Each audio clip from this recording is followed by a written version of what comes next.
আমি নিজে লেখাপড়া শিখিনি, সন্তান না শেখাবো। আমি পাকা বাড়িতে আমি আরাম করতে পারিনি, সন্তানের জন্য একটা ভালো বাড়ি তৈরি করে দেব। আমার জমি জায়গা নেই, আমার সন্তানের জন্য কিছু জমি কিনে দেব। আমার জন্য ব্যাংকে টাকা ছিল না, আমার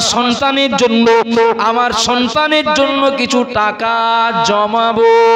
ও বাবা জিরা মায়েরা মনে রাখুন, একদিকে আল্লাহর হুকুম থেকে আমরা দূরে, সম্পদের মায়ায়, আর সঙ্গে আল্লাহ যোগ করলেন সন্তানের চিন্তা।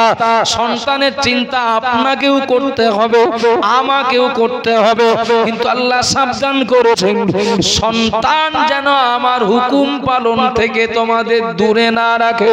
ও বাবা জিরা মায়েরা মনে রাখুন, সন্তানের ভবিষ্যতের চিন্তা করতে গিয়ে কত পরিবার, কত বাপ, কত মা ধর্মহারা। কথা বলেন ঠিক না ভুল? কিছু তো করে যেতে হবে, কিছু তো করে যেতে হবে। এই যে কজন আছেন একটা সূক্ষ্ম হিসাব দিচ্ছে আমি, দেখেন দিন মেলে কিনা, দেখেন দিন মেলে কিনা।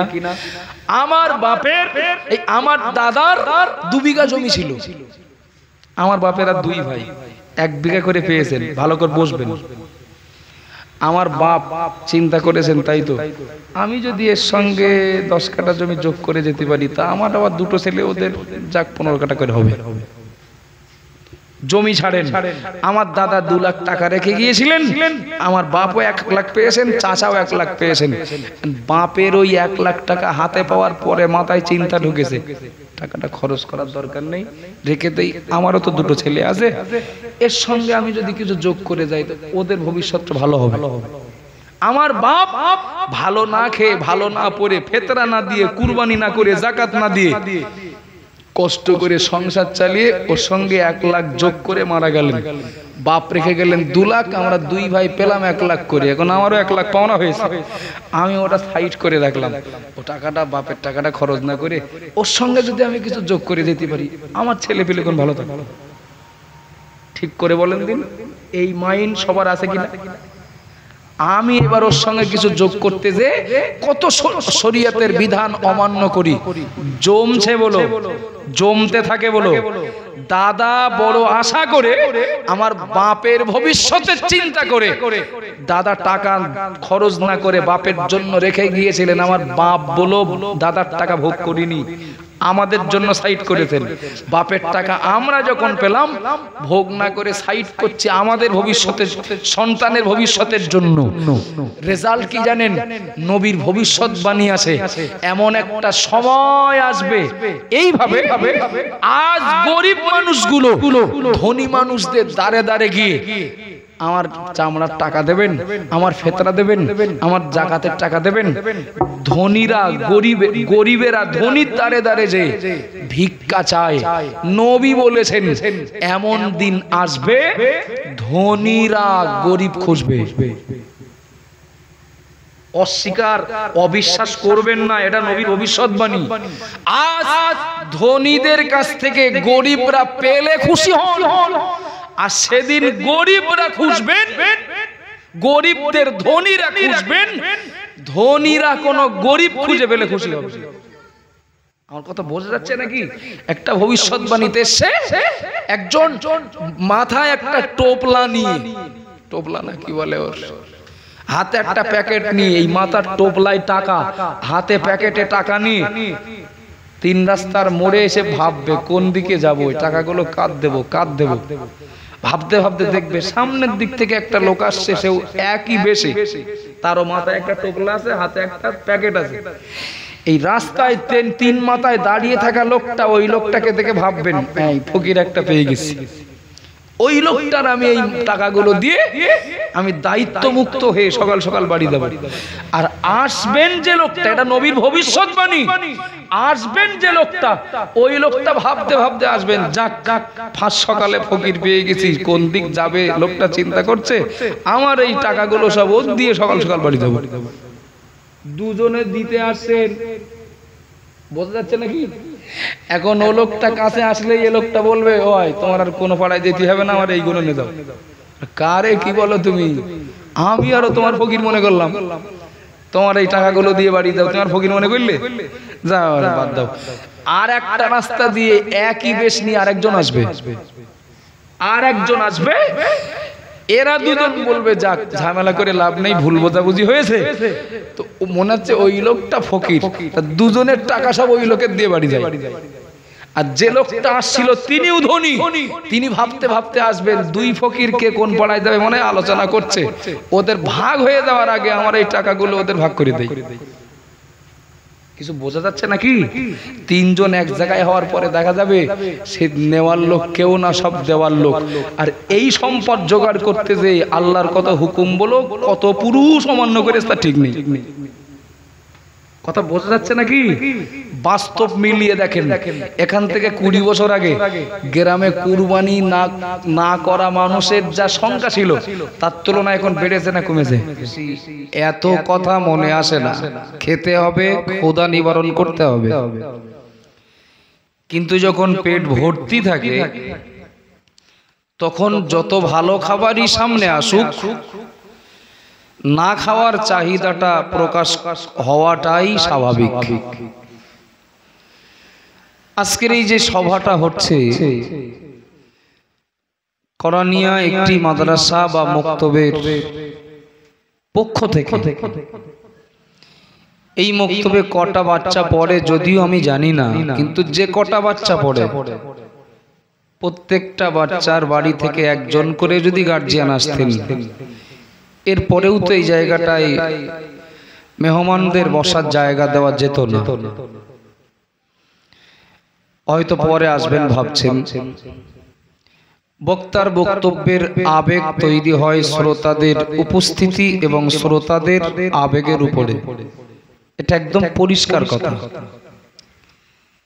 এরপরেও আমি অনেক দূর থেকে এসেছি, কিছু কথা আমিও আলোচনার নিয়তে কোরআন থেকে আয়াত, প্রিয় নবীর পাক জবানে বর্ণিত একটি হাদিস পড়েছি। শুরুতেই একটা কথা বলি,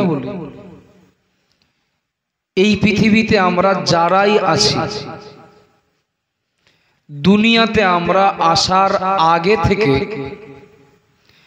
আল্লাহ আমাদের জন্য কয়েকটা বিষয় বাজেট করে দিয়েছেন। একটা হলো আয়ু, একটা হলো খাবার খাদ্য, আর একটা হলো পানি।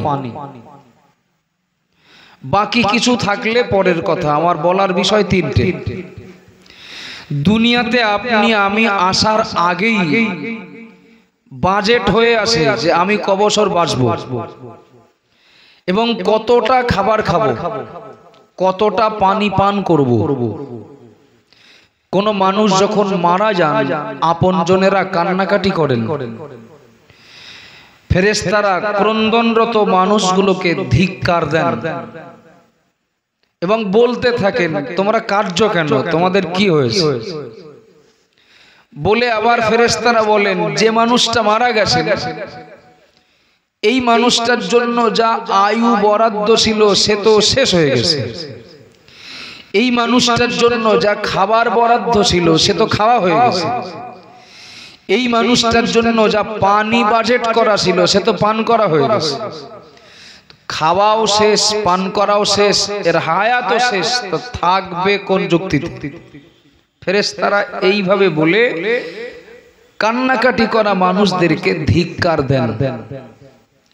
সুতরাং দুনিয়াতে আসার আগে থেকেই সবকিছু যখন বাজেট, এই তিনটের ভিতরে ভাইটাল হলো আমাদের আয়ু, আমাদের হায়াত। একটা বিষয় যদি আমরা একটু গুরুত্ব দেই, ঘড়ির কাঁটা ঘুরছে মানে আমাদের আয়ু কমছে না বাড়ছে? এ ব্যাপারে কোনো সন্দেহ নেই। আমি আব্দুল মুহিত, আমার জন্য যদি আল্লাহ 60 বছর হায়াত বাজেট করেন, কথার কথা, একটা দিন চলে গেল মানে আমার বাড়ি যাওয়ার পথে গিয়ে গেল একদিনের। বাড়ি মানে যেখান থেকে এসেছিলাম সেখানে।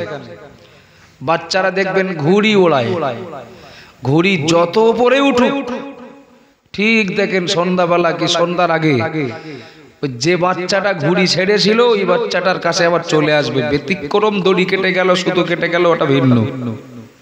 তো আমরা যে প্রান্তেই ঘুরি, দিন যাচ্ছে, ঘন্টা যাচ্ছে, মিনিট যাচ্ছে, মানে আমাদের বলো বাড়ির দিকেই পথ এগিয়ে যাচ্ছে। এ ব্যাপারে কোনো সন্দেহ আছে? নেই। খুব ভালো লাগছে, আপনারা সংখ্যায় কম হলেও খুব মনোযোগ দিয়ে শুনছেন। পরের কথা, তাহলে দিন যাচ্ছে মানে আমাদের বাড়ির দিকে পথ আগাচ্ছে, আগিয়ে যাচ্ছে। যে মানুষটা নামাজ পড়ছেন, রোজা রাখছেন, যে মানুষটা কোরআন পড়ছেন, তাসবিহ পড়ছেন, জিকির করছেন, তারও বাড়ির দিকে পথ এগিয়ে যাচ্ছে। যে মানুষটা উল্টো পথে চলছেন, তারও বলে বাড়ির দিকে পথ এগিয়ে যাচ্ছে। কথা ঠিক না ভুল বাবু? ভালো কাজের সঙ্গে যুক্ত, তারও দিন গেলে আয়ু কমছে।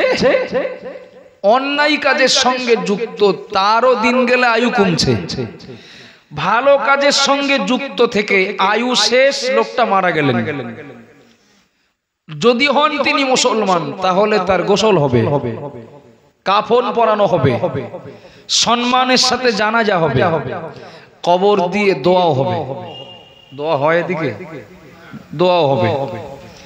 যে মানুষটা মুসলমান ঘরে জন্ম নিয়ে সারা জীবন নাফরমানি করেছেন, মুসলমানের ঘরে জন্ম নিয়ে সারা জীবন নাফরমানি করেছেন, এই মানুষটা মারা গেছেন, গো ভাগাড়ে ফেলে দিয়ে আসা হবে, তারও গোসল হবে, নতুন কাফন পরানো হবে, তারও সম্মানের সাথে জানাজা হবে, হয়তো বা একই ময়দানের কবরস্থানে দাফন করা হবে। তার জন্যও গ্রামের সেই একই লোকেরা দোয়াও করবেন। তাহলে আল্লাহর দেখানো পথে, সঠিক পথে চললে আয়ু শেষ হলে ঠিকানা যেখানে, আর উল্টো পথে অন্যায় পথে জীবন যাপন করে আয়ু শেষ করে মরলে তারও ঠিকানা বলে একই জায়গায়। পার্থক্যটা কোন জায়গায়? পার্থক্যটা কোথায়? যদি আমি কবর খুঁড়ে দেখি একদিন পরে কে দুদিন পরে লাশ ফুলে গেল, পচে গেল আপন জায়গায়, দুজনার কবরে তো জান্নাতের পেয়ালাও পাওয়া যাবে না, আর জাহান্নামের কষ্টের কোনো নিদর্শনও তো পাওয়া যাবে না। যাবে কি? ঠান্ডা মাথায় কথাটা নেন। করোনা আমরা কি চোখে দেখেছিলাম? একটু সব ভেবে উত্তর দেন দিন। করোনা, করোনা, অমুকের করোনা হয়েছে, শুনেই আতঙ্ক, শুনেই আতঙ্ক। কি হয়েছে? সর্দি কাশি, গলা ব্যথা, কি হালকা জ্বর। আচ্ছা 2020 কি 21 সালের আগে এ রোগ কারোর হয়নি? একটু কথা বলেন। হয়েছে। স্বাভাবিক ভাবে কেউ মারা গেলেও করোনায় মরেছে। যদি ডাক্তার বাড়ি যে আপনার হাসি লাগে, তাহলে তো রক্ষা নেই। করোনা, করোনা ভয়। কি করোনা? চোখে দেখা যায় না, তবে কিছু নিদর্শন, এগুলোই করোনা। তার থেকে বাঁচার জন্য কিছু নিয়ম, কিছু কানুন, সরকারের চাপে পড়ে হোক, পুলিশের মারের ভয়ে হোক, আর সত্যি ভয়ে হোক, কিছু নিয়ম, কিছু কানুন মেনেছিলাম না মানিনি? মেনেছিলাম তো। আচ্ছা বলে, আবহাওয়া দপ্তর যদি সংবাদ দেয় রাত 12টার সময় আবার আমফান আসবে, আর আগের আমফানের তুলনায় আরো বেশি গতি নিয়ে, এই অনলাইনে দেখার সাথে সাথে ওই যে বিজলি গাদাটা না একটু ঢিল ঢাল মতন অবস্থা, ঠিক ভালো করে বাঁধা নেই। পাটকাঠি গাদা, কাঠ গাদাটা না যেমন তেমন অবস্থায় আছে। চিলে কোটার সেই চাল বলি আর ছাউনি বলি, ওটাও না খুব মজবুত নেই। আবহাওয়া দপ্তর যা সংবাদ দেয় এখন, প্রায় সময় বলো খেটে দেয়, সে একটু কম বেশি হতে পারে। যখনই শোনা হবে, যখনই শোনা হবে ঝড় আসছে, ঘূর্ণিঝড় হোক কি কোনো ঝড় আসছে, আমরা একটু নড়ে চড়ে বসে কোথাও যাওয়ার প্রোগ্রাম থাকলে সেটা বাতিল করার চেষ্টা করে, কিংবা কোথাও যদি কোনো নড়বড়ে অবস্থা থাকে সেটা মেরামত করার চেষ্টা করা, কিছুটা হলেও এ ঝড়ের ক্ষতি থেকে বাঁচার জন্য প্রস্তুতি নেই না? নেই না? নেই তো? আমি এখন ভালো আছি, এখন কারোর যুক্তি শুনে রক্ত পরীক্ষা করলাম, রক্ত পরীক্ষার রিপোর্টে কি সুগার। ভালো মানুষ বলো, যদি একবার শোনে আমার সুগার হয়েছে, এত সময় ভালো ছিল, কিন্তু যেই শুনবে আমার এই সমস্যা তখন থেকে অসুস্থ হবে। ভুল বলছি নাকি? সুগার চোখে দেখেননি বলে এতদিন বুঝতেও পারেননি, শুধু একটু আকার ইঙ্গিত। ডাক্তার বলেছে দেখেন আপনার সুগার, আপনার কোলেস্ট্রল কি, আপনার থাইরয়েড, এই যা অবস্থা না, আপনি যদি একটু বেঁচে গুছে না চলেন তাহলে কিন্তু যখন তখন একটা দুর্ঘটনা ঘটতে পারে। একটা ভয় দেখিয়ে দিলেন, ভয় বলেন। ডাক্তার যদি ভয়টা দেখিয়ে দেন যুক্তিসঙ্গত কারণে কিংবা পরীক্ষা করার জন্য, বড় মাছের মাথাটা সামনে আসলে খেতে মন চাইলেও একটু বাঁচতে যাব না, কথা বলেন না। কুরবানির গোশ এখন সবার বাড়ি বাড়ি, ডাক্তারের পক্ষ থেকে যদি নিষেধ থাকে, খেতে বিরাট মন চাচ্ছে, এর পরেও খাওয়ার সময় একটু ভাববো না। আমার এই কথাগুলো কি আপনাদের অসুবিধা হচ্ছে? আমি গল্প করছি না। কুরবানির গোশটা খেতে মন চাচ্ছে, কিন্তু যদি কিছু হয়ে যায়, যদি কিছু হয়, ডাক্তার ভয় দেখালেন যদি আপনি এইগুলো বেছে না চলেন আপনার যখন তখন একটা দুর্ঘটনা ঘটতে পারে। কিন্তু ডাক্তারের কথাটা ঠিক হতেও পারে, নাও হতে পারে, কথা বলেন না, ঠিক হতেও পারে, নাও হতে পারে। আবহাওয়া দপ্তর সংবাদ দিলেন 12টার সময় আমফানের থেকেও আরো গতি নিয়ে ঘূর্ণিঝড় আসছে। ও ঝড় হতেও পারে, নাও হতে পারে, গ্যারান্টি আছে? একটু কথা বলেন না। ঝড় হতেও পারে, নাও হতে পারে। আচ্ছা একটু বলবেন, আপনার আমার আয়ু একদিন শেষ হতেও পারে, নাও হতে পারে। দুতলায় বাস করেন আর দুচালায় বাস করেন, আয়ু তো একদিন শেষ হবেই। আমফান আসতেও পারে, নাও আসতে পারে। ডাক্তারের কথা মতো দুর্ঘটনা ঘটতেও পারে, নাও ঘটতে পারে। করোনার ভাইরাস আমাকে অ্যাটাক করতেও পারে, নাও করতে পারে। কিন্তু আপনার আমার কাছে আজরাইল একদিন আসতেও পারে, শিওর আসবে। যেটা আসতেও পারে, নাও আসতে পারে, হতেও পারে, নাও হতে পারে, সেখানে কিন্তু আমরা বাঁচার জন্য প্রস্তুতি নেই না। কিন্তু যিনি শিওর আসবেন যে আজরাইল রুহুটা নেওয়ার জন্য, সে ব্যাপারে প্রস্তুতি নেওয়ার বেলায় গ্রাম সার্ভে করলে পাওয়া যাবে কোন গ্রামে হয়তো 100-র ভিতরে 80 জন প্রস্তুতির পথে, আর বাকিরা অন্যমনস্ক। কথা বলেন, ঠিক বলছি না ভুল বলছি? এই 80 জন যারা প্রস্তুতির পথে, তারাও মারা গেলে যে কবরে রেখে আসা হবে, আর যারা অন্যমনস্ক হয়ে রং তামাশায় ব্যস্ত, তাদেরও আয়ু শেষ হলে একই নিয়মে একই জায়গায় রেখে আসা হবে।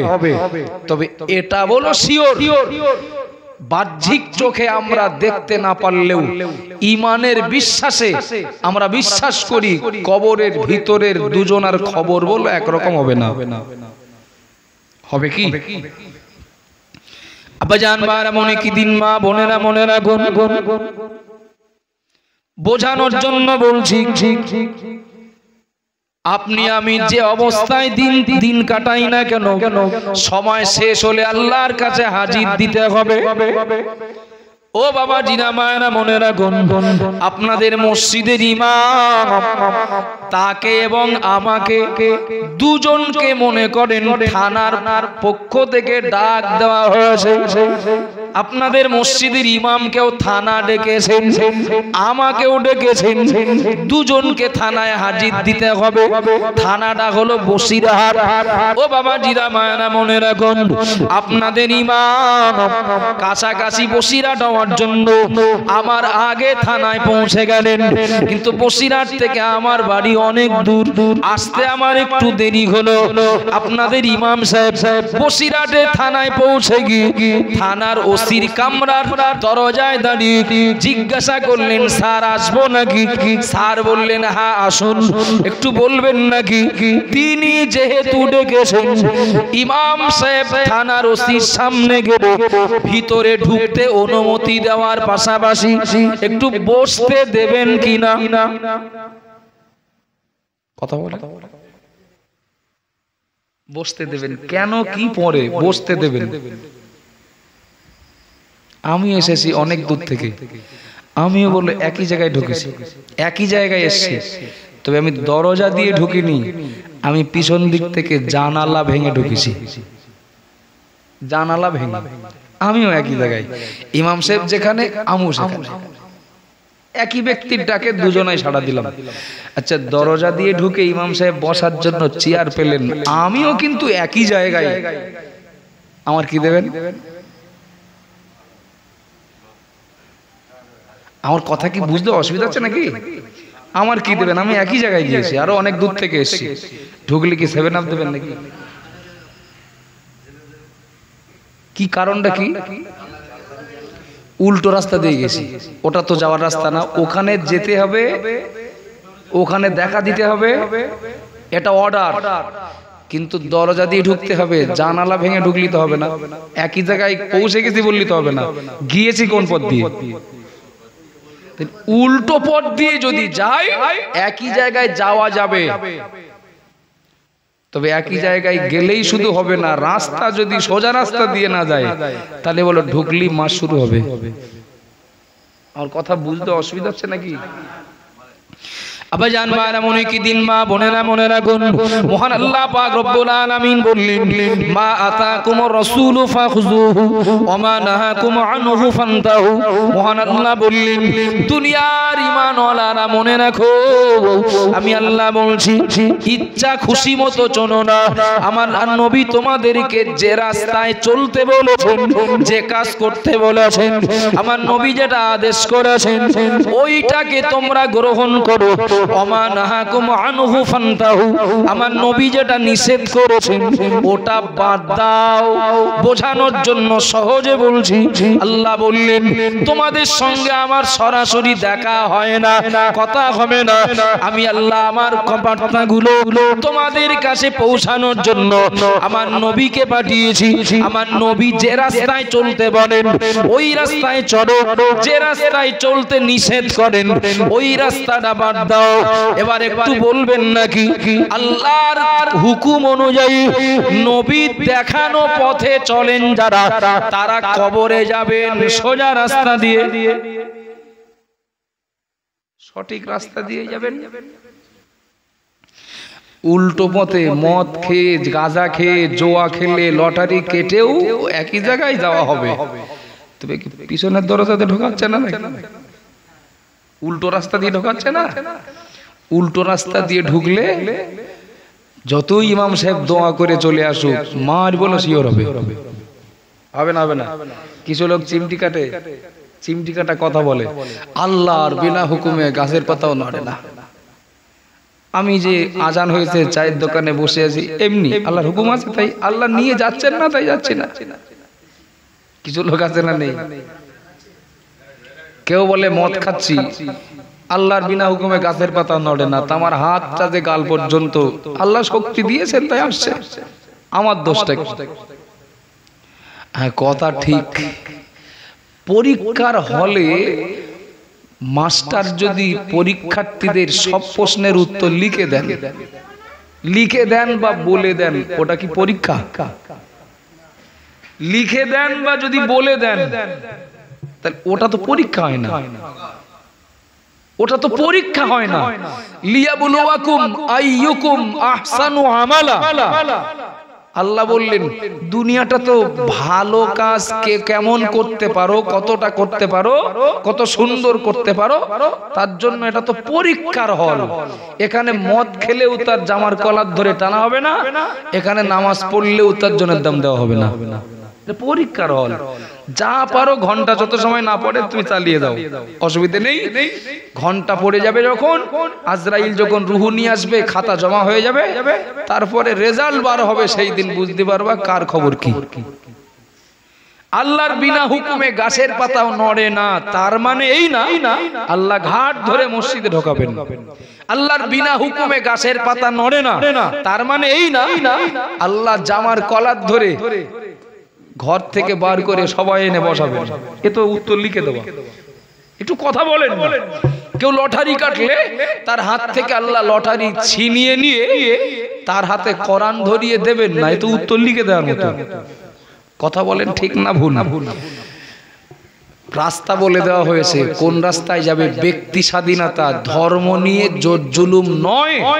তবে একটা কথা পরিষ্কার বুঝতে হবে, যে চেষ্টা করে আল্লাহ তার জন্য জান্নাতের পথ সহজ করে দেন। একটু খুশি হয়ে বলেন না সুবহানাল্লাহ। আব্বাজান মারা মনে কেদিন রাস্তা দিয়ে চলছি, হঠাৎ করে দেখি একজন গরিব মানুষ ভ্যান ভর্তি মাল নিয়ে যাচ্ছিলেন। একটু খেয়াল করুন, ভ্যান ভর্তি মাল নিয়ে যাচ্ছিলেন। ওই ভ্যানটা একটা চাকা কাদায় বসে গেল। লোকটা বিরাট টানাটানি করছিলেন। একা একা যতই টানেন তুলতে পারবেন না, কিন্তু টানাটানি করছিলেন তোলার জন্য, কিন্তু পাচ্ছিলেন না। আপনি আমি কেউ যদি ওই রাস্তা দিয়ে যাওয়ার সময় আমাদের চোখে যদি পড়ে, লোকটা ভ্যানটা তোলার চেষ্টা করছেন কিন্তু পাচ্ছেন না। লোকটাকে চিনি আর নাই চিনি, একবারও কি মন চাইবে না পিছন দিক থেকে একটু ঠেলে তুলে দেই? মন চাইবে না? মানুষ হলে সে দয়া দেখাতে বাধ্য, তুলে দেই। লোকটা না খুব টানাটানি করছে, পাচ্ছে না। আচ্ছা, ভ্যান যদি রাস্তার উপরে, ও হবে না, ও আমি পারবো না, তুলতে পারবো না। যদি ওইভাবে রেখে যদি চায়ের দোকানে বসে টিভি দেখে, এ গ্রামে দয়াশীল সেরকম কেউ আছে? লোকটার হাতে পায়ে ধরে বাবা বাসা করে, তুমি এসো আমি তোমার ভ্যান ঠেলে তুলে দিচ্ছি, ডেকে নিয়ে আসবে। তার একটু কথা বলেন না। কেউ হয়তো বলবেন রাস্তা বন্ধ হয়ে যাচ্ছে না, রাস্তা বন্ধ হয়ে গেলে ভ্যান উল্টে ফেলে দেবে, ও ডাকতে যাবে না। কথা বলেন ঠিক না ভুল? সাধারণ কথায় বোঝেন তো বাবা, সাধারণ কথায়। লোকটা পারবে না, আগে তার চেষ্টা করতে হবে, তবে বলে আমরা ঠেলতে যাব। কথা বলেন ঠিক না ভুল? লোকটা চেষ্টাটা করবে, পরে অন্যের দয়া পাবে। চেষ্টা যদি না করে, কেউ তার প্রতি দয়া দেখাতে যাবে না। যে বান্দা চেষ্টা করে, যে বান্দি ভালো হওয়ার চেষ্টা করে, আল্লাহর দেখানো পথে চলার চেষ্টা করে, আল্লাহ তার রহমতের হাতটা তার দিকে বাড়িয়ে দেন, ওটাকে সহজ করে দেওয়ার জন্য। আর একটু খুশি হয়ে বলেন না। কিন্তু কেউ যখন ভ্যান এক জায়গায় আর থাকবে আর এক জায়গায়, কখনো আল্লাহ তার প্রতি দয়া দেখাবেন না। এটাই কিন্তু দলিলও বলে, যুক্তিও বলে। আব্বাজান মায়েরা মনে রাখুন, মা বোনেরা মনে কেদিন আমি এক ধাপ আগিয়ে যাচ্ছি। মহান আল্লাহ পাক কোরআনের ভিতর দিয়ে আমাদেরকে সতর্ক করলেন, ওগো বান্দা বান্দি মনে রাখো, ইয়া আইয়ুহাল্লাযীনা আমানু লা তুলহিকুম আমওয়ালুকুম ওয়ালা আওলাদুকুম আন যিকরিল্লাহ। ওগো বান্দা, ও বান্দি, আমি আল্লাহ পাক তোমাদেরকে সতর্ক করছি, তোমাদেরকে সাবধান করছি। তোমাদের সম্পদ আর তোমাদের সন্তান, এক নম্বরে আল্লাহ বলেছেন তোমাদের সম্পদ, তোমাদের সন্তান যেন আমি আল্লাহ আমার হুকুম পালন থেকে তোমাদের ভুলিয়ে না রাখো। ইয়া আইয়ুহাল্লাযীনা আমানু লা তুলহিকুম আমওয়ালুকুম ওয়ালা আওলাদুকুম আন যিকরিল্লাহ। এ কথা মাননা, এ কথা আল্লাহ বলেছেন। ঈমানদার বান্দারা মনে রাখো, ও বান্দিরা মনে রাখো, তোমাদের সম্পদ আর সন্তান যেন আমি আল্লাহ আমার হুকুম পালন থেকে, আমার জিকির থেকে, আমার স্মরণ থেকে তোমাদেরকে যেন দূরে না রাখে, ভুলিয়ে না রাখে, অন্য মনস্ক না করে রাখে। এখানে একটা গভীর সূক্ষ্ম একটা বোঝার জায়গা। আল্লাহ পাক বললেন না মদ যেন তোমাদের আমার হুকুম পালন থেকে দূরে না রাখে, জেনা ব্যভিচার লটারি মদ জুয়া তোমাদেরকে যেন আমার হুকুম পালন থেকে দূরে না রাখে। বরং মহান আল্লাহ এখানে দুটো বিষয় বললেন। একটা বললেন তোমাদের সম্পদ আর তোমাদের সন্তান আমার হুকুম পালন থেকে যেন তোমাদের ভুলিয়ে না রাখে। এর দ্বারা বোঝা যায় দুনিয়ার মানুষ, কোন মানুষ উল্টো পথে চলবেন, আল্লাহর দেখানো পথে না চলে অন্য রাস্তায় চলবেন। সম্পদের প্রতি আকর্ষণ আর সন্তানের প্রতি মায়া মহাব্বতের কারণে রোগ খুঁজি, তার চিকিৎসা কি, এর থেকে বাঁচার ঔষধ কি খোঁজার চেষ্টা করি। উল্টো পথে চলে কারা? যাদেরকে এই দুটো জিনিস পেয়ে বসে। সোজা কথা বলছি, তোমাদের সম্পদ আর সন্তান যেন আমার স্মরণ থেকে তোমাদের দূরে না রাখে। আপনাদের অসুবিধা হচ্ছে নাকি? আমি যেমন মজলিস, এ হাজার গুণ রহমতি মজলিস। কেন জানেন? ওই গ্রামে অন্যান্য সভাগুলো যখন হয় না, সবাইও যেরকম জমজমাট, তার 3 গুণ জমজমাট মেলা। কিন্তু আজকের এই সভাটাই কোনো ভাইরাস নেই। সুবহানাল্লাহ বলেন। ছাগলের ছাগল যত রোগা হোক ও হালাল, আর শুকর যত চর্বিওয়ালা হোক ও কি। সুতরাং আমার মন ভাঙে না, আপনাদেরও মন ভাঙার জায়গা নেই। মজলিস ছোট হতে পারে, কিন্তু এটা কিছুক্ষণের জন্য একটা জান্নাতের টুকরা। সুবহানাল্লাহ বলেন। আর জান্নাত সবার কপালে জোটেও না, আর জোটবেও না। চলেন, দুটো বিষয় থেকে আল্লাহ সতর্ক করেছেন। একটা বলেছেন সম্পদ, আর একটা সন্তান। এই দুটো জিনিস যেন আমার স্মরণ থেকে, অর্থাৎ আমার হুকুম পালন থেকে তোমাদের যেন ভুলিয়ে না রাখে। ব্যাখ্যা করলে এটাই দাঁড়ায়, যারা আল্লাহর হুকুম পালন করেন না, যারা আল্লাহর স্মরণ থেকে যারা দূরে, তাদের এই দুটো জিনিস পেয়েছে। ভুল হচ্ছে নাকি? চলেন আপনি 1 নাম্বার, সম্পদ যেন তোমাদের আমার থেকে ভুলিয়ে না রাখে। আল্লাহ সাবধান করেছেন, মানে কি? নিশ্চয়ই আল্লাহ জানেন যে আমার বান্দাদের এই দুটো কারণ সর্বনাশ করবে। কথা বলেন ঠিক না ভুল? 1 নাম্বার দেখেন সম্পদ, 1 নাম্বার দেখেন সম্পদ। চাচা নামাজ পড়বেন না, কাজের বিরাট চাপ। খোকা, কাজের অসম্ভব চাপ পড়ে গেছে, সেই জন্য সম্ভব হচ্ছে না। আচ্ছা, কাজটা করছেন কেন? সম্পদ কামাই করার জন্য। ভুল হচ্ছে বাবু? কাজটা করছেন কেন? সম্পদ কামাই করার জন্য। তো সম্পদটা কামাই করতে যে নামাজ পড়েননি, তার মানে সম্পদ আল্লাহ ভুলিয়েছে। কথা ঠিক না ভুল? চলেন, রমজান মাসে রোজা, শুধু এখানে ওই কাজ না বলো, ওই সুদ বলেন, লটারি বলেন, পরের হক নষ্ট করা বলেন, এই বিভিন্ন রাস্তায় মাল কামাই করে আল্লাহর হুকুম অমান্য করে, তো ওগুলো হারাম। হারাম হওয়ার পরেও করেন, সম্পদের মায়ায় আল্লাহর হুকুমটা মানেন না। রমজান মাসে রোজা যদি আপনি দেখেন, টোটাল মহল্লাতে 100 ঘর মানুষ বাস করেন, কিন্তু রোজাদারের সংখ্যা মসজিদে ইফতার মজলিসে 50 জন, বাড়ি হয়তো সিটে ভোটা 10 জন, বাকি 40 জন রোজা নেই। কি ব্যাপার? মাঠে বিরাট কাজের চাপ, তো 25 রোজার পরের থেকে অনেকে থাকবেনি না। আপনাদের রোজার মাস পড়ার আগের থেকে রোজা থাকে। হ্যাঁ, অমুক চাচার সঙ্গে কথা হয়েছে, 20 রোজার পরের থেকে থাকবে, তার আগে কাজ গুছিয়ে নেবে। ভালো করে বুঝুন, আমার কথা ভুল হলে বলবেন। রমজান মাসে রোজা নেই কেন? কাজের চাপ। তাই তাহলে রোজা রাখা ছিল আল্লাহর স্মরণ, আল্লাহর হুকুম। কাজের চাপ বলে রোজা রাখেননি। কাজটা করছেন কেন? সম্পদ কামাই করার জন্য, তাই তো নাকি?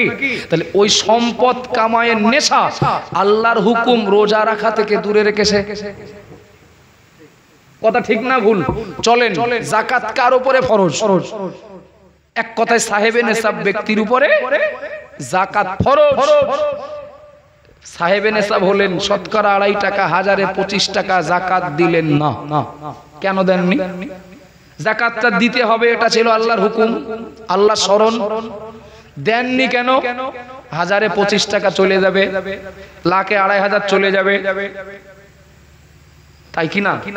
তাহলে আমার যদি 10,000 টাকা যাকাত হয়, আমি ভেবে দেখছি 10,000 লোকে দিয়ে দিতে হবে, দিলেন না। এই 10,000 টাকা দেওয়ার কথা ছিল আল্লাহর হুকুমে, 10,000 দিলে আল্লাহর হুকুম পালন করা হতো, দেননি 10,000 টাকার মায়ায়। ভুল হচ্ছে নাকি? আল্লাহ সমর্থ দিয়েছেন, হজ করতে পারবেন, মক্কা মদিনায় তিনি যেতে পারবেন। লোকটা হজ করলেন না। বাবু, এরকম লোক গ্রামে 2-1 জন আছেন না? নেই? যাদের উপরে হজ এখানে নাম কেনার কিচ্ছু নেই, হজ করে নাম কেনার কিচ্ছু নেই। নামাজ পড়া যেমন আল্লাহর হুকুম, রোজা রাখা যেমন আল্লাহর হুকুম, ধনী ব্যক্তির হজ করা ওটা আল্লাহর হুকুম। এখানে নাম কেনার কিচ্ছু নেই। বরং হজ করে এসে আনন্দের তুলনায় আরো নিজের ভাবা বেশি দরকার, করলাম কবুল হলো কিনা। লাইসা লাহুল জাযাউ ইল্লাল জান্নাহ। প্রিয় নবী মুহাম্মদ রাসূলুল্লাহ সাল্লাল্লাহু আলাইহি ওয়াসাল্লাম নবী আমার বললেন, মকবুল হাজির জন্য পুরস্কার জান্নাত। সুবহানাল্লাহ বলেন। মকবুল হাজির জন্য পুরস্কার হলো জান্নাত। আল্লাহ নবী বলেছেন, মকবুল হাজির জন্য পুরস্কার জান্নাত ছাড়া আর কিছু নয়। দোয়া করি যারা হজ করেছেন, যারা করতে গেছেন, আল্লাহ তাদের হজ কবুল করেন, বলুন আমিন। কিন্তু এখানে একটা ভাবার জায়গা আছে। জায়গাটা হলো আল্লাহ নবী কিন্তু বলেননি হজ করলে জান্নাত, বলেছেন কবুল হলে জান্নাত। কিন্তু আছে না কবুল হলে এর দ্বারা। আচ্ছা, সব নামাজির নামাজ কবুল হয়? কার হয় না ওটা জানি না, তবে সে বলে সাউনি না জানলেও গর্ত বোঝা যায়। সবার নামাজ কবুল হয় না, হতেও পারে তার মধ্যে আমি একজন, আপনি একজন। সবার রোজা কবুল হয় না, এর প্রত্যেকটার আলাদা আলাদা সন্তোষজনক ব্যাখ্যা দেওয়া যায়। সবার নামাজ হয় না, সবার রোজাও হয় না, সবার যাকাত দেওয়াও হয় না। হয় টাকা দিচ্ছেন বলো, কিন্তু যাকাত দেওয়া হয়নি। কেন না? ও যাকাত দেননি, এক ঢিলে দুই পাখি মেরেছে। টোটাল যাকাতের টাকায় শাড়ি লুঙ্গি কিনে গরিব মানুষগুলোর রাস্তায় বাড়ির সামনে দাঁড় করিয়ে দিয়ে নাম কিনেছেন, আবার ওইটাকে ইস্যু করে অন্য সময় অন্য কিছু কালেকশনও করেন, ছাড়েন।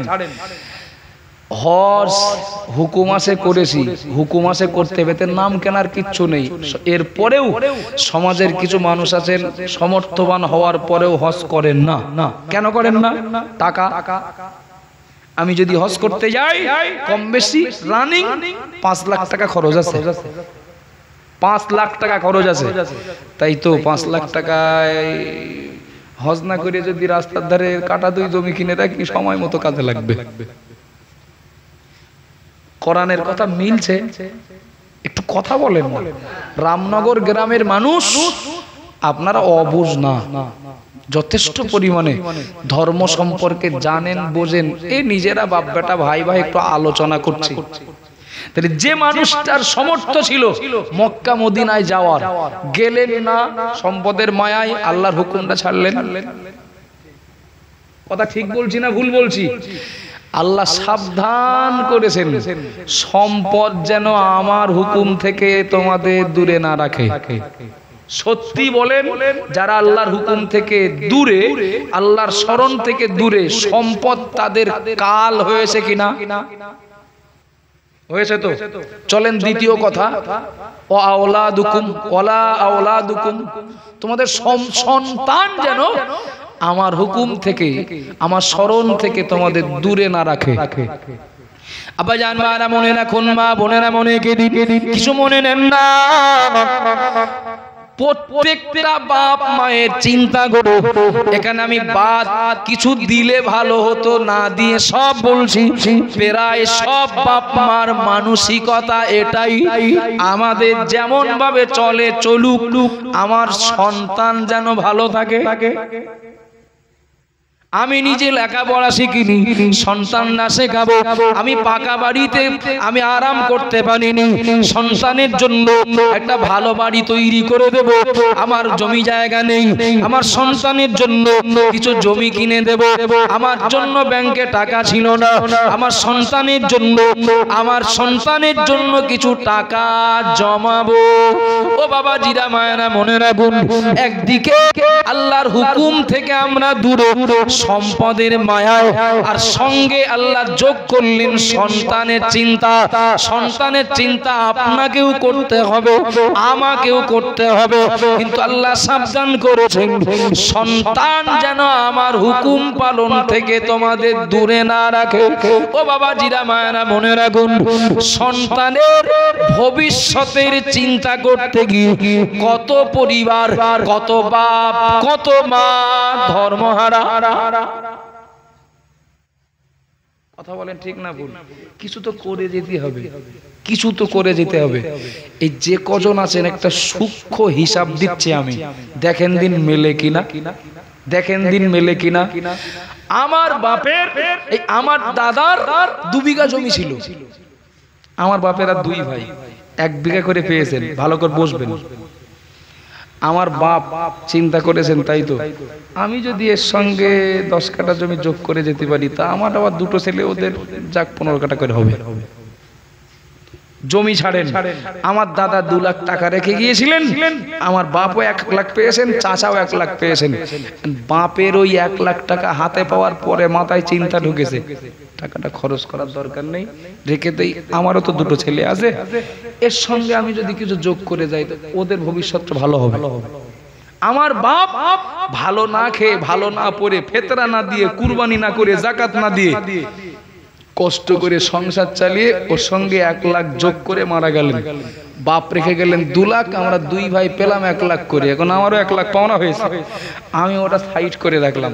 ও টাকাটা, বাপের টাকাটা খরচ না করে ওর সঙ্গে যদি আমি কিছু যোগ করে দিতে পারি, আমার ছেলে পেলে কোন ভালো থাকে। ঠিক করে বলেন দিন, এই মাইন্ড সবার আছে কিনা? আমি এবার ওর সঙ্গে কিছু যোগ করতে যে কত শরীয়তের বিধান অমান্য করি। জমছে বলো, জমতে থাকে বলো। দাদা বড় আশা করে আমার বাপের ভবিষ্যতের চিন্তা করে দাদা টাকা খরচ না করে বাপের জন্য রেখে গিয়েছিলেন। আমার বাপ বলো দাদার টাকা ভোগ করিনি, আমাদের জন্য সাইড করেছেন। বাপের টাকা আমরা যখন পেলাম, ভোগ না করে সাইড করছি আমাদের ভবিষ্যতের, সন্তানের ভবিষ্যতের জন্য। রেজাল্ট কি জানেন? নবীর ভবিষ্যৎবাণী আছে, এমন একটা সময় আসবে এইভাবে, আজ গরিব মানুষগুলো ধনী মানুষদের দ্বারে দ্বারে গিয়ে আমার চামড়ার টাকা দেবেন, আমার ফেতরা দেবেন, আমার জাকাতের টাকা দেবেন। ধনীরা গরিবেরা ধনীর দ্বারে দ্বারে যে ভিক্ষা চায়। নবী বলেছেন এমন দিন আসবে ধনীরা গরিব খুঁজবে। অস্বীকার, অবিশ্বাস করবেন না, এটা নবীর ভবিষ্যৎবাণী। আজ ধনীদের কাছ থেকে গরিবরা পেলে খুশি হন, আর সেদিন গরিবরা খুঁজবেন, গরিবদের ধনীরা খুঁজবেন, ধনীরা কোন গরিব খুঁজে পেলে খুশি হবে। আমার কথা বোঝা যাচ্ছে নাকি? একটা ভবিষ্যৎবাণীতে এসে একজন মাথায় একটা টোপলা নিয়ে, টোপলা না কি বলে ওর, হাতে একটা প্যাকেট নিয়ে, এই মাথার টোপলায় টাকা, হাতে প্যাকেটে টাকা নিয়ে 3 রাস্তার মোড়ে এসে ভাববে কোন দিকে যাবো, টাকাগুলো কাঁদ দেবো, কাঁদ দেবো। ভাবতে ভাবতে দেখবে সামনের দিক থেকে একটা লোক আসছে, সেও একই বেশে, তারও মাথায় একটা টোপলা আছে, হাতে একটা প্যাকেট আছে।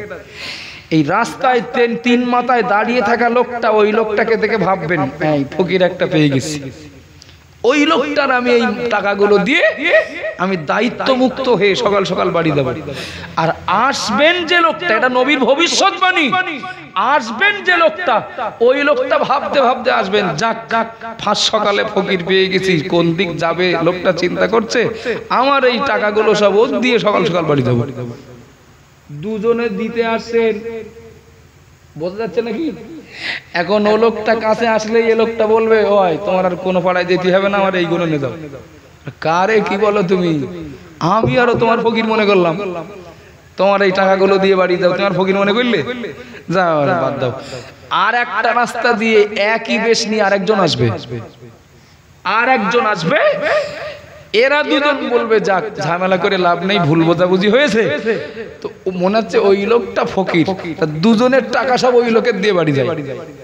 আর যে লোকটা আসছিল তিনিও ধনী, তিনি ভাবতে ভাবতে আসবেন 2 ফকিরকে কোন পাড়ায় যাবে মনে আলোচনা করছে, ওদের ভাগ হয়ে যাওয়ার আগে আমার এই টাকাগুলো ওদের ভাগ করে দেই। কিছু বোঝা যাচ্ছে নাকি? তিনজন এক জায়গায় হওয়ার পরে দেখা যাবে সে নেওয়ার লোক কেউ না, সব দেওয়ার লোক। আর এই সম্পদ জোগাড় করতে যে আল্লাহর কত হুকুম বলো, কত পুরুষ অমান্য করে তা ঠিক নেই। কথা বোঝা যাচ্ছে নাকি? বাস্তব মিলিয়ে দেখেন, এখান থেকে 20 বছর আগে গ্রামে কুরবানি না করা মানুষের যা সংখ্যা ছিল তার তুলনায় এখন বেড়েছে না কমেছে? ভেবে উত্তর দেন। কুরবানি করতেন না এখান থেকে 20 বছর আগে মনে করেন গ্রামে 100-র ভিতরে 70 জন। এখন কুরবানি না করা মানুষের সংখ্যা কমেছে না বেড়েছে?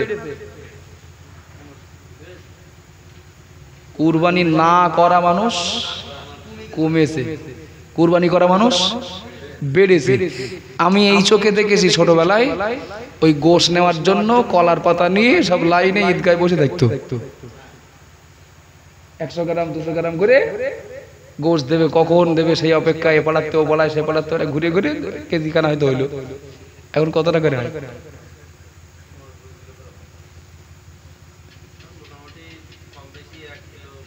যিনি কুরবানি করছেন ভাগযোগ করে 5 কেজি বাড়ি নিয়ে যাচ্ছেন, আর করেন না তিনি একটু বেশি না কম? কথা বলেন বেশি তো বেশি। আমার মহল্লায় একজনের 50 কেজি পাঠায়, তার মানে 2 মহল্লায় নাম লিখিয়েছে, 2 মহল্লায় নাম লিখিয়েছে, আর একটু কাজকর্ম করেছিল তার থেকে কিছু পেয়েছে। সব মিলিয়ে সকালবেলা মোড়ে গল্প করছে 50 কেজি গোশ রান্নার জন্য কড়া ভাড়া করেছি।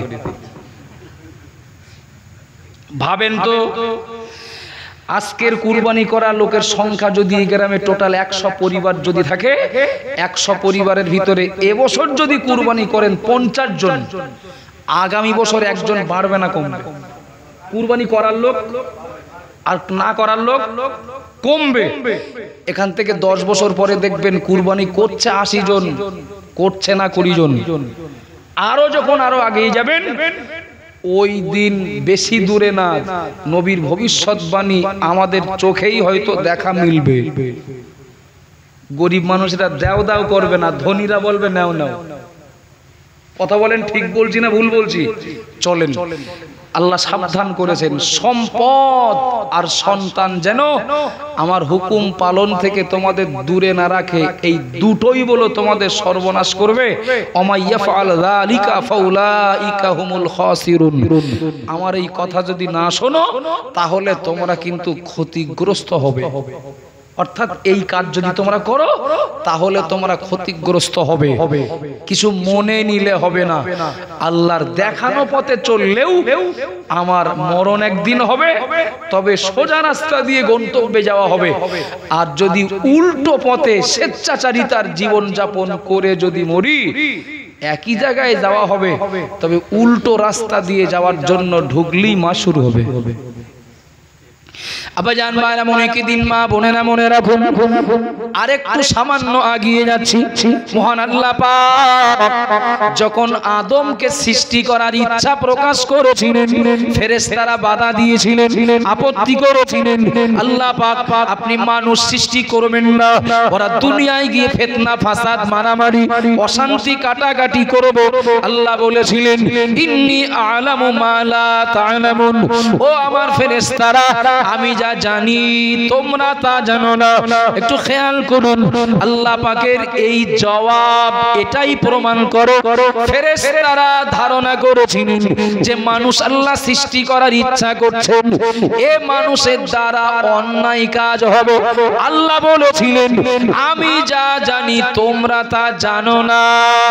তার মানে আল্লাহ আশা করেছিলেন ভালো হবে। কি বোঝা যায়? কেউ বললেন লোকটা না খারাপ, আমি বললাম আমি যা জানি আপনি তা জানেন না। তার মানে কি আমি খারাপ বললাম? এর মানে কিন্তু আমি তার ব্যাপারে ভালো ধারণাটাই কিন্তু ব্যক্ত করলাম। খুব গভীর মন দেন, আমি বক্তব্য সংক্ষেপ করব। ফেরেশতারা আপত্তি করেছিলেন মানুষ সৃষ্টি করবেন না, আল্লাহ ওরা ভালো না, ওদের দ্বারাই ভালো কিচ্ছু হবে না। আল্লাহ বললেন আমি যা জানি তোমরা তা জানো না। ঠান্ডা মাথায় কথাটা নেন, ঠান্ডা মাথায় কথাটা নেন। এই গ্রামের কাউকে প্রার্থী করা হবে, প্রার্থী। গ্রামের বেশ কিছু মোড়ল মাতব্বর শ্রেণীর মানুষ বিরোধিতা করলেন, ও লোকের বলো প্রার্থী করলে বলে পাস করতে পারবে না। কেউ একজন দায়িত্ব নিয়ে বললেন, এই লোকটার জনপ্রিয়তা সম্পর্কে আপনারা জানেন না, আমি বলছি দাঁড় করিয়ে দেন, রেজাল্ট ভালো হবে। ভালো করে ভাবেন দিন, যেখানে শুরুতেই কেউ বিরোধী আর আমি যদি দায়িত্ব নিয়ে জোরালো ভূমিকায় তাকে ওই জায়গায় দাঁড় করাই, তাকে পাশ করানোর জন্য আমার দায়িত্ব বেশি থাকবে না? আমার কথা কি বোঝা যাচ্ছে নাকি? কেননা যদিও হেরে যায়, ওর তুলনায় আমি বলো বেশি টার্গেট হব। যে বলেছিলাম সেই সময় তো শুনুনি। আল্লাহ বললেন আমি যা জানি তোমরা জানো না।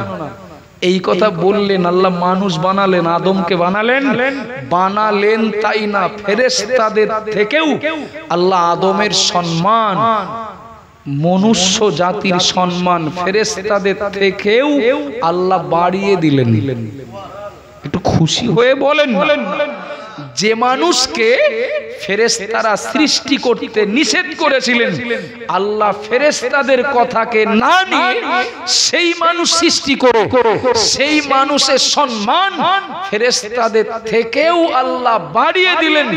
সুতরাং ফেরেশতাদের তুলনায় এই মানুষকে ঠিক রাখার জন্য আল্লাহর দায়িত্ব বলে অনেক বেশি থাকবে। আমি কি বোঝাতে পারছি নাকি? চলেন, আমাদের নিয়ন্ত্রণ ঠিক রাখার জন্য যুগে যুগে আল্লাহ পাঠালেন নবী রাসূল। আমাদের জন্যও আল্লাহ নবী করলেন মুহাম্মাদুর রাসূলুল্লাহকে। শুধু তাই নয় বাপ, আমরা কিভাবে আমাদের নিজেদের নিয়ন্ত্রণ ঠিক রাখবো, আল্লাহ পবিত্র কোরআনটাকে গাইড বুক বানিয়ে দিলেন। সুবহানাল্লাহ বলেন। কোরআনটাকে আল্লাহ গাইড বুক বানালেন, নবীদেরকে মাস্টার বানিয়ে পাঠালেন। উদ্দেশ্য কি? শ্রেষ্ঠ সৃষ্টি মানুষ যেন ভুল পথ না ধরে। নবী বোঝাবেন, কি দিয়ে বোঝাবেন? আল্লাহর কিতাব দিয়ে বোঝাবেন। একটু দয়া করে বলবেন, সারা জীবন নবী রাসূলেরা তারা তাদের দায়িত্ব পালন করেছেন না করেননি? করেছেন। এরপরেও অল্প সংখ্যক মানুষ প্রত্যেক যুগে নবী রাসূলদের দেখানো পথে চলেছিলেন, আর বেশিরভাগ মানুষ উল্টো চলেছিলেন। বর্তমান কালেও দেখেন, বর্তমান সময়েও টোটাল গ্রাম যদি আপনি সার্ভে করেন, যতই বলেন বসিরহাট সাব ডিভিশন 70% মুসলমানের বাস, আমি বলছি ওটা সার্ভের রিপোর্ট, কিন্তু প্রকৃতপক্ষে মুসলমানের চরিত্র নিয়ে বেঁচে আসেন যদি দেখেন 100-র ভিতরে 20 জন 16 আনা পাওয়া যাবে না। যাবে নাকি? যাবে না। উল্টো পথে বেশিরভাগ মুসলমানের জীবন যাপন, উল্টো পথে। কিছু মনে নেন না, এই কেন্দ্র সরকার কি রাজ্য সরকার কি কোন সরকার একের পর এক কখনো মসজিদের উপরে, কখনো মাদ্রাসার উপরে, কখনো ওয়াকফ সম্পত্তির উপরে, কখনো ইসলামের কোন ঐতিহ্যের উপরে হস্তক্ষেপ করছেন। সাহস আমাদের কাছ থেকেও কিছুটা পাচ্ছেন না? পাচ্ছেন না? পাচ্ছেন তো? আমাদের কাছ থেকেও তো কিছু সাহস পাচ্ছেন। কথাটা অপ্রাসঙ্গিক নয়। আমার জমি যদি আমি চাষ করি, ওই জমিতে এসে কেউ দাঁত বসাতে সাহস অত সহজে পাবে না। কিন্তু আমার জমি যদি চাষ না হয়, কেউ না কেউ এসে দখল করার স্বপ্ন দেখবে। সারা ভারতবর্ষের ভিতরে 2 থেকে 3 জন, 100-র ভিতরে 2 থেকে 3 জন শিখ ধর্মাবলম্বী, ভুল বুঝবেন না। সারা ভারতবর্ষের ভিতরে 2 থেকে 3 জন শিখ ধর্মাবলম্বী। ও বাবাজিরা মায়েরা মনে রাখুন, কিছু মনে নেন না। আমরা মুসলমান যারা কলেমা পড়া মানুষ, আমরা 14 জন। কোথায় 2 জন 3 জন আর কোথায় 14 জন? একটু খেয়াল করুন। 2 থেকে 3 জন যারা, আমি বেশিরভাগটাই ধরলাম 3 জন শিখ ধর্মাবলম্বী, 100-র ভিতরে 3 জন। ও বাবা জিরা মায়েরা, ভেবে বলবেন নাকি ওরা সম্মানের সঙ্গে মাথা উঁচু করে বেঁচে আছে না প্রতিনিয়ত বেইজ্জতি হচ্ছে? মাথা উঁচু করে বেঁচে নেই? প্রধানমন্ত্রী মনমোহন সিং কোন ধর্মের? দেখবেন ডাক্তার, অসুবিধা হচ্ছে আপনাদের, ডাক্তার মাথায় পাগড়ি, মুখে দাড়ি, হাতে বালা, হাতে বালা। পুলিশ ওই থানার বড় বাবু, আরে গাড়ির ড্রাইভার, বড় বড় গাড়িগুলো দেখবেন, লরি, বিশেষ করে লরি চালায়, মুখে দাড়ি, হাতে বালা, মাথায় পাগড়ি। কেউ টিটকিরি কেটেছে কোনো? একটু কথা বলেন না। ওদেরও দাড়ি, আমারও দাড়ি। আচ্ছা, আমার দাড়ি দেখে চিমটি কাটে, তাদের আমার থেকে বড় বড় দাড়ি, তাদের দেখে কিছু বলে না কেন? কেন বলে না? মাথা উঁচু করে হোটেলে যাক আর পার্কিং এ গাড়ি পার্কিং করতে যাক আর খোলামেলা টাউনে ঘুরে বেড়াক, কেউ তো নামে কথা বলে না। কেন বাবা? কারণ আর কিচ্ছু না, কেউ যখন তার ধর্মকে ধারণ করে তখন তার সম্মান বেড়ে যায়। দুনিয়াতে কি তার বিশ্বাসে বড় জগতে। কথা বলেন ঠিক না ভুল? 100-র ভিতরে 3 জন মাথা উঁচু করে বাঁচলেন ধর্মের বিধানটা সঙ্গে নিয়ে বাঁচার জন্য। আমরা 100-র ভিতরে 14 জন প্রতিনিয়ত হেনস্থার শিকার। বিশ্বাস করুন, আমি এগুলো সমর্থন করছি না, আমি আফসোস করে বলছি, আমরা ধর্মটাকে খেলনা মনে করি, তাই অন্যেরা আমাদের প্রতি আঙুল তোলার সুযোগ পায়। পায় না? পায় না? 20 জনের ভিতরে একজন যদি দাঁড়িয়ে রাখেন, 20 জন মুসলমান, 20 জন মা বোনের ভিতরে একজন যদি বোরকা পরেন, কথা বলেন না বাবা, 20 জন মুসলমানের ভিতরে টুপি যদি একজনের মাথায় থাকে, এক্ষেত্রে কি হবে? তার দুনিয়ার জীবনটাও বেজ্জতিপ্ত হতে হবে। আর ধর্মকে ধারণ করে চলা মানুষগুলো অধর্মের পথে চলা মানুষদের জন্য টার্গেট হবে। আমি একদম পরীক্ষিত কথা বলছি। 10 জন মুসলমান একসঙ্গে ধর্মের বেশ নিয়ে আপনি যেখানে যান, একটা কেউ কিছু বলতে কিন্তু ভাববে। 10 জনের জায়গায় 20 জন যান, কিন্তু ওর ভিতরে একজন টুপি, দাড়ি, জুব্বা, আর বাকি 19 জন মডার্ন। 19 জন মুসলমান সঙ্গে থাকার পরেও এই একজন টুপি দাড়িওয়ালার কোনো নিরাপত্তা নেই। ভুল হয়ে যাচ্ছে নাকি আমার? আব্বা জান, ভাইরা, মনে কি দিন, মা বোনেরা, মনে রাখুন, বসে আছি কোরআনের একটি কারখানা বা কোরআন শিক্ষা কেন্দ্রে, আপনার একটি অনুষ্ঠানে বা মজলিসে একটু দয়া করে বলবেন নাকি আমাদের ঘরে বা প্রত্যেকটা বাড়িতে একটা করে গড়, একটা করে বাচ্চা আছে না নেই? ছেলে হোক মেয়ে হোক, কারো বাড়ি 2টো আছে, কারো বাড়ি মোটেও নেই, কারো বাড়ি 3টে আছে, ধরে নেন 2টো বাড়ি নেই। গড় যদি দেখা হয়, প্রত্যেক বাড়ি বাচ্চা আছে না নেই? আছে। একটু ভেবে বলবেন, আমরা আমাদের বাচ্চাগুলোকে প্রাইমারি স্কুলে পড়ানোর ব্যাপারে কিংবা প্রাইভেট পড়ানোর ব্যাপারে, ইংলিশ মিডিয়ামে পড়ানোর ব্যাপারে, অন্যান্য শিক্ষা তাদেরকে পাইয়ে দেওয়ার ব্যাপারে যতটা যত্নবান, ওই তুলনায় কোরআন শিক্ষার ব্যাপারে আমাদের অনেক বেশি অনীহা না? বাচ্চারা প্রাইভেট পড়তে না গেলে মা বকে, আব্বা বকাবকি করেন। স্কুলে না গেলে বাচ্চারা যদি ইংলিশ মিডিয়ামে না যায়, তার বিরুদ্ধে কড়া ব্যবস্থা নেওয়া হয়। ও বাবাজিরা, মায়েরা, মনে রাখুন, বাংলা, অঙ্ক, ইংরাজি, ভূগোল, বিজ্ঞান কিংবা কম্পিউটার, এ সকল বিষয়গুলো আমাদের বাচ্চাদের শিখিয়ে দেওয়ার জন্য গার্জেনরা যতটা যত্নবান, ওই তুলনায় কোরআন শিক্ষাটা পাইয়ে দেওয়ার ব্যাপারে বেশিরভাগ গার্জিয়ান উদাসীন। কিছু মনে নেন না। বাংলা পড়ার জন্য 300 টাকা মাসে দেবেন, ইংরাজি পড়ার জন্য মাসে 300-400 টাকা দেবেন, কম্পিউটার প্রশিক্ষণের জন্য মাসে 300, 400, 500 টাকা দেবেন। ও বাবাজিরা, মায়েরা, মনে রাখুন, কয়েক মাস মুক্ত ফ্রি চলছে, ফ্রি পরিষেবা হুজুর বলেছেন কিংবা মুক্তবের কমিটি বলেছেন, মনা বাড়ি গিয়ে তোমার আব্বাকে বলবে আগামী মাস থেকে 30 টাকা করে মাসে কত? মাসে 30 টাকা, দিন 1 টাকা করে। বাড়িতে বলছে আম্মু ওই হুজুর বলেছেন সামনের মাসের থেকে 30 টাকা করে দিতে মাসে। কি বললি? কোরআন শিখতে টাকা দিতে হবে?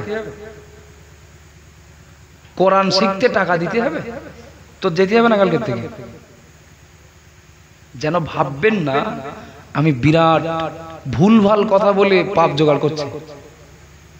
তোর কালকের থেকে যেতে হবে না। দিন 1 টাকা করে দিতে বলে স্যার পড়া বন্ধ হয়ে গেছে। হিংসা করে দিতে পারবে না বলে মনে হয় যে মাসে 30 টাকা দিতে পারবে না তাই বন্ধ। মারাত্মক অভিযোগ। কোরআন শিখতে গেলে আবার টাকা দিতে হবে? বাবার কালে তো শুনিনি। ভাবুন তো, এই ছেলেটা বড় হয়ে যদি ওই বাপ মার ঘাট ধরে বার করে দেয়, খুব অন্যায় করে বলে মনে হচ্ছে। বিশ্বাস করুন বাবা, ধর্মীয় জীবনের উন্নতির জন্য আমাদের ছেড়ে দেন। আমাদের কথা বলতে কারোর বয়স 35, কারো বয়স 40, কারো বয়স 50, 60 ছেড়ে দেন বাবু। আমাদের গোড়ার থেকে শুরু করার দরকার। গোড়ার থেকে।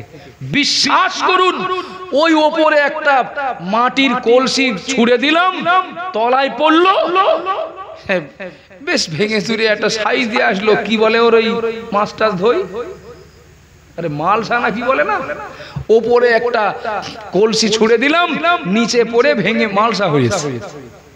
পরেরটা ছুড়লেও তাই হবে? একটু কথা বলেন। পরেরটা ছুড়লে ও হয়তো চানাচুর ভাজা মতো হবে। অধর্মের পথে চলতে চলতে হঠাৎ করে লোকটা ধার্মিক হয়েছেন, এ ওই রকম মালসা হওয়া মতো। তাও আবার কোন ঝড়ে আবার চলে যাবে তার ঠিক নেই, কোনো গ্যারান্টি নেই।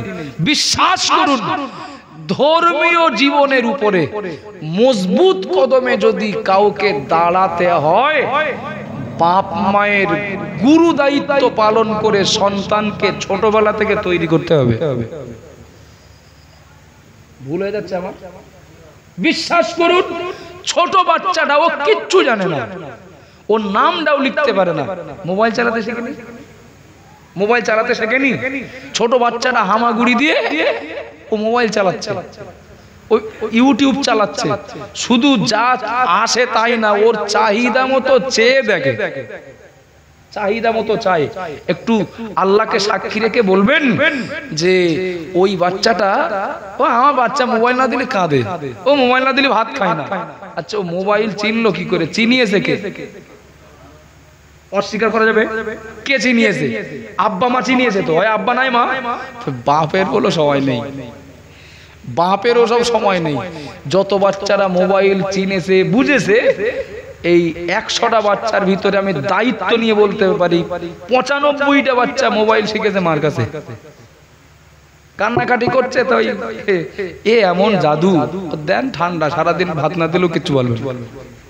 কথা বলেন ঠিক না ভুল? ছোট বাচ্চাটা ইউটিউব চিনলো, ছোট বাচ্চাটা ও অনেক নাটক বলেন বা ওই জাতীয় কিছু দেখে ও অনেক ছেলে মেয়েকে চিনলো। ওকে জিজ্ঞাসা করুন তোর মসজিদের ইমাম সাহেবের নাম কি জানেন? ভুল বলছি বিরাট? ওকে জিজ্ঞাসা করুন আমাদের রবকে, জানে না। ওকে জিজ্ঞাসা করুন আমাদের নবীর নাম কি, ও জানে। জানবেটা কি করে? জানবেটা কি করে? জানানোর জায়গায় তো ওকে পাঠানো হয়নি। কথা বলেন না বাবা? আবার জানবার এমন এখানে যত মানুষ রয়েছেন, আমাদের মাঝে মধ্যে শরীর খারাপ হয় কিনা একটু কথা বলেন না? মাঝে মধ্যে শরীর খারাপ হয়। আমার মেয়েটা শরীর খারাপ, এখন আমি বাপ, আমার ডাক্তারি করার যোগ্যতা নেই, কি করি? আমার বাচ্চাটা চিকিৎসা দিতে হবে, আমি পারি না। ওকে ডাক্তার বাড়ি নিয়ে যায়, যায় কি যায় না? ও বাবা জিরা মায়েরা মনে রাখুন, আমার ছেলেটা শরীর খারাপ, যদি শরীর খারাপ হয় আমি বাপ ওকে ওই অবস্থায় কষ্ট পেতে দেব না। আমি নিজে ডাক্তার না, চিকিৎসা দিতে পারি না। যে জায়গায় গেলে ও চিকিৎসা পাবে, রোগ থেকে বাঁচবে, সেই জায়গায় ওকে পৌঁছে দেই। দেখে দেই না, এখানে গেলাম হবে না, ওখানে গেলাম হবে না, নার্সিং হোমে নিয়ে দাও, 5 লাখ টাকা লাগবে না, ওর রোগ সারাতেই হবে, 5 লাখ লাগে লাগুক। একটু ভেবে বলেন তো বাপ, বাচ্চাটা শরীর খারাপ হয়েছে, ওকে রোগ থেকে মুক্তি পাইয়ে দেওয়ার জন্য চিকিৎসা হলো ওসিলা। আমি পারি না, যে পারে তার কাছে পাঠাই। কথা বলেন না? আমার বাচ্চাটার কোরআন শেখানোর দায়িত্ব আমার। তো আমার ভুল হয়ে যাচ্ছে নাকি? আমার বাড়ির বাচ্চাটার দিন শেখানোর দায়িত্ব আমার। আমি পারি না, তাহলে হসপিটালে নিয়ে যাও। ভুল হয়ে যাচ্ছে নাকি? যেখানে শেখাই সেখানে নিয়ে যাও, যেখানে পড়াই সেখানে নিয়ে যাও। বাচ্চাটা জ্বর হলে বাচ্চাটার জ্বর থেকে, রোগ থেকে বাঁচাতে বসিরহাট বটতলায় ভর্তি করবে, কিন্তু জাহান্নাম থেকে বাঁচাতে ওকে জান্নাতের পথ দেখানো হয়, যেখানে সেখানে পাঠাবে না। কথা বলেন, ঠিক বলছি না ভুল বলছি? আর ছোটবেলার থেকে যদি একবার বিগড়ে যায়, ওর সোজা হওয়া বলো বিরাট কষ্ট। কিচ্ছু মনে নেন না, একদম আল্লাহ সাক্ষী। আমি সময় নষ্ট করার জন্য বলছি না। বাপ ছেলেটার ঘাট ধরে বাড়ির থেকে বার করে দিচ্ছে। বাপ বলছে, খোকা তুই বার করে দিস না। না আব্বা, তোমার এ বাড়ি জায়গা নেই, এ বাড়ি তোমার জায়গা নেই। ঠিক আছে তাহলে না, আমি ছেড়ে দেবো না, তোমার পাকা রাস্তায় দিয়ে আসবো। পাকা রাস্তা পর্যন্ত যাওয়ার পর বাপ বলছে, খোকা তুই এইবার রাখ। তো বলছে, না আমি একটুখানি ওই পিপাতে দুলতলা পার করে দিয়ে আসবো। তো খোকা তুই যদি পাইকপাড়া পর্যন্ত যাস, তুই যদি ওই পিপাতে দুলতলায় দিয়ে আসবো, দুলতলায় দিক না, তেঁতুলতলায় দিয়ে আসবো। বলছে, খোকা তুই তেঁতুলতলায় ওই যে বাম্পার আছে আগে, ওই পর্যন্ত যদি দিস তুই ভুল করবি না। তুই বাম্পারটা পার করলি বলে ভুল করবি, বাম্পারটা পার করলে বলে ভুল করবি। তাহলে আব্বা বিষয়টা তো বুঝলাম না। তাহলে তুই আমার কেন গলা ধরলি, ঘাট ধরলি আমি জানি না। আমার বাপের এই বাম্পার পর্যন্ত দিয়ে গিয়েছিলাম, তুই বাম্পার পার করলে ভুল হবে। তুই যদি আমার বাম্পার পর্যন্ত দিয়ে যাস তাহলে ঠিক আছে। বোঝা যাচ্ছে নাকি? বাম্পার পার করলে তোর ভুল হবে, আর তোর ছেলে বলে সেই পর্যন্ত চলে যাবে। কথা আমি বাড়াবো না। সমাজ রসাতলে, আল্লাহ সাক্ষী, বয়স্ক মানুষদের তুলনায় একদম নওজওয়ান তরুণ ফুলের মতো যুবক ভাইগুলো একটা জেনারেশন পুরো ধ্বংস হয়ে যাচ্ছে। যাচ্ছে না? 12 বছর 14 বছর বয়স, বিড়ি গাঁজা মদ খাচ্ছে না? একটু কথা বলেন, খাচ্ছে তো? বাপ একটু শাসন করার চেষ্টা করলেও মার আদরে শাসন ঢিলা হয়ে যায়। যায় না। একবার একটু ভাবেন না। আপনি ভাবছেন আমার ছেলেটার বেশি কিছু বলতে গেলে যদি বাড়ি থেকে চলে যায়, যদি গলায় দড়ি দেয়, যদি তেল খায়, একটু ভাবেন না। ও আজকের আপনার ছেলে, কালকে তো একজনের স্বামী হবে। ভুল হয়ে যাচ্ছে নাকি? কালকে তো একজনের স্বামী হবে, তারপরের দিন তো ও একজনের বাপ হবে, তার কদিন পরে মসজিদের সেক্রেটারি হবে না? মসজিদের সেক্রেটারি হবে, মাদ্রাসার সভাপতি হবে। সুতরাং গোড়া যদি খারাপ হয়ে যায়, কত জায়গায় খেসারাত দিতে হবে। ভুল হচ্ছে নাকি? ছাড়েন, আর কথা বাড়াচ্ছি না। সোজা পথে চললেও ঠিকানা যেখানে, উল্টো পথে চললেও ঠিকানা সেইখানে। তবে সোজা রাস্তায় ঢুকলে চেয়ার দেবে বসার জন্য, উল্টো রাস্তায় চললে ঢুকলি পারে বলো ধোলাই শুরু হবে।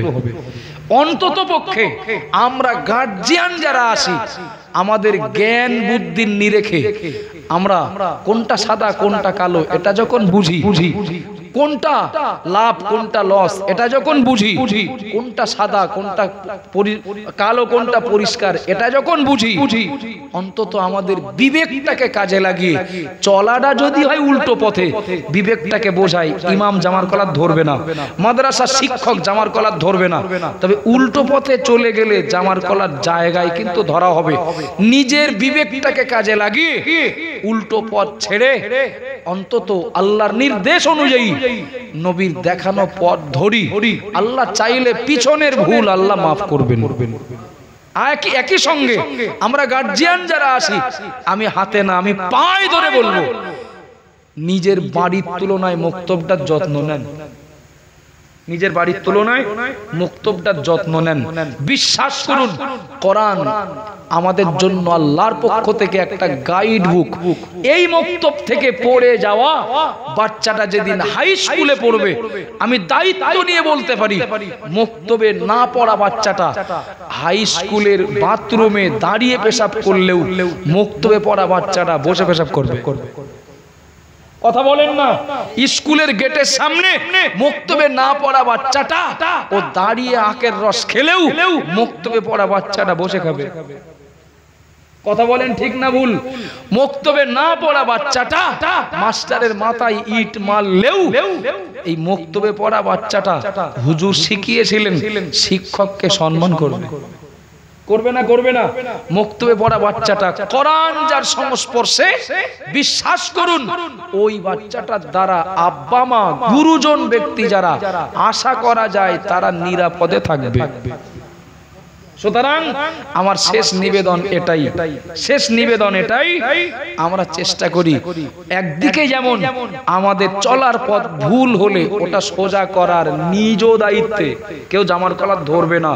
আর আমাদের বাচ্চাগুলোকে ছোটবেলার থেকে অন্তত ওদের দিনের উপরে ভিতটা তৈরি করে দিতে, বিশ্বাস করুন বর্তমান স্কুল কলেজ ইউনিভার্সিটি শিক্ষা প্রতিষ্ঠানগুলোতে আপনার বাচ্চাও পড়ে, আমার বাচ্চাও পড়ে, কিন্তু ওখানে যে শিক্ষিত হবে, শিক্ষিতা হবে, মানুষ হওয়ার সম্ভাবনা বিরাট কম। বিরাট ভুল বলছি আমি? মানুষ হওয়ার সম্ভাবনা বিরাট কম। দিনের একটা টাইম বাচ্চাটাকে মুক্তবে দেন, বিশ্বাস করুন দেন। আপনি যদি না পাঠান, মুক্তবের হুজুরের, মুক্তব কমিটির কোনো ক্ষতি হবে না, বরং ক্ষতি আপনি আপনার বাচ্চাটার করলেন। কথা বলেন ঠিক বলছি না ভুল বলছি? বাবা, বাপ মা বলো ছাড় পাবে না। আর রাজুল রাইন ফি আহলিহি ওয়া মাসউলুন আন রাইয়াতিহি। নবী বলেছেন, আমার এই মোবাইলটা আমি কোন ভাইকে দিলাম, ভাই একটু রাখেন দিন, ওযু করে আসি। তো ভাইয়ের কাছে দিলাম, ওযু করে আসার পরে মোবাইলটা চাইলাম, দেখি ডিসপ্লে ভাঙা, পিছনে কভার নেই, এদিকে সেই ক্যামেরা বোঝা যাচ্ছে না, মানে এতটা আহত হয়েছে আর কি। আচ্ছা, ওই অবস্থায় যদি মোবাইলটা আমার কাছে ফেরত দেয়, আমি কিছু না বলে মুখ বুজিয়ে মোবাইলটা পকেটে করে চলে যাবো? একটু কথা বলেন না? কিছু কথা বলবো আমি, ভাই সর্বনাশ করলে এইভাবে পারবে না, তা বললে হয়তো আগের থেকে। এইভাবে নিয়ে কেন ক্ষতি করলে? লোকটা আসামি হবে না? হবে না? একটু হ্যাঁ না বলেন। আচ্ছা, আপনার আমার ঘরে আল্লাহ যে সন্তান দিয়েছেন, আমাকেও দিয়েছেন, আপনাকেও দিয়েছেন, ওই সন্তানটা আল্লাহ যে অবস্থায় পাঠান, ওই অবস্থায় মারা গেলে জান্নাতে যাবে না জাহান্নামে যাবে? জান্নাতে যাবে। তো আল্লাহ পাঠান জান্নাতি সন্তান, ওই সন্তান যদি জাহান্নামী হয়, দায়ভার বাপ মারতো, দায়ভার বাপ মারতো। গাড়ি আমার, আমি চালাইনি, চালিয়েছে আমার ড্রাইভার, একজনের মার্ডার করতেছে, গাড়ির তলায় দিয়েছে। এখন সে ড্রাইভার তো বাঁচার জন্য গাড়ি ছেড়ে পালিয়েছে, ধরবে কার? তাড়াতাড়ি বলে। কেন? আমি ছিলাম না গাড়িতে, গাড়ি চালাইনি আমি, আদৌ আমি চাপা দেই, আমার ধরবে কেন? ওই নাম্বার প্লেট সার্চ করলে আমার খুঁজবে, গাড়ি আমার। সুতরাং আমার সন্তান কথা শোনে না, আমার মেয়ে না কথা শোনে না, আমার ছেলে কথা শোনে না, আমার ছেলে আমার মেয়েটার নিয়ন্ত্রণ রাখতে পারি না, কোনো চালাকি চলবে না। গাড়ি বলো আমার, ধরবে বলো আমার। কি আমার কথা বোঝা যাচ্ছে নাকি? অন্তত পক্ষে ছোটখাটো মজলিস হলেও উদ্দেশ্যটা আপনাদের ভালো। আমি একেবারে গল্পের ছলে, পুরো ফ্রি মাইন্ডে কিছু কথা আপনাদেরকে বললাম। যাদের বাচ্চারা মক্তবে আসে আলহামদুলিল্লাহ, আসে না যারা, তাদের নিজেদের বিপদ থেকে বাঁচার জন্য, গার্জিয়ান হিসাবে দায়িত্ব পালনের এই কৈফিয়ত থেকে বাঁচার জন্য পাঠাতে হবে। মক্তবটার অবস্থা যা, তাতে করে আমার মনে হয় এর তুলনায় আমাদের ঘর বাড়িগুলো অনেক ভালো। ভালো না? একবার ভাবুন না, যেখানে আমরা শুই, যেখানে রান্না করি, যেখানে খাই, যেখানে বিশ্রাম করি, সেই জায়গার তুলনায় কোরআন পড়ার জায়গাটা হয়তো এক সময় মোটেও ছিল না, হয়েছে আলহামদুলিল্লাহ, পাকা হয়েছে, প্লাস্টার বাকি, রং বাকি। চেষ্টা করি আগামী দিনে এটাকে আরো সুন্দর করে এর খোরাক দেওয়ার জন্য। সঙ্গে যারা আছেন তাদের সহযোগী হন, ভুল হলে ধরিয়ে দেন, এছাড়া আমার আর কিছু বলার নেই।